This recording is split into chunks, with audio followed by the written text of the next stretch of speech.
Nawdd San Cymru ydy ei enw Dewi Sant. Roedd e'n caru Iesu Grist, pobl oll a phlant. Non ei fam, Sant ei dad, ei ffydd oedd wrth y lliw. Teithiodd trwy y wlad i gyd, i siarad am ai'r Duw. Dewi, Dewi, Dewi, Dewi Sant. Dewi, Dewi, Dewi, Dewi Sant.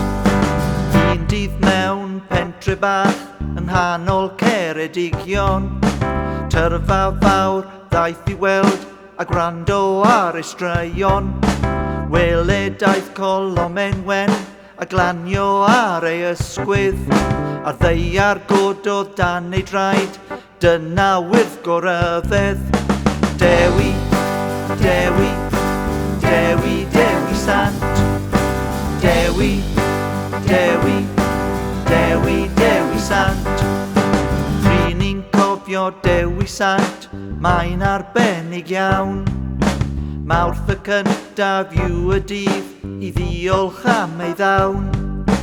Dathlwn gyda'n gilydd, gyda dawns a chan. Canwn gyda'n gilydd, pobl mawr a man. Dewi, Dewi, Dewi, Dewi Sant. Dewi, Dewi, Dewi,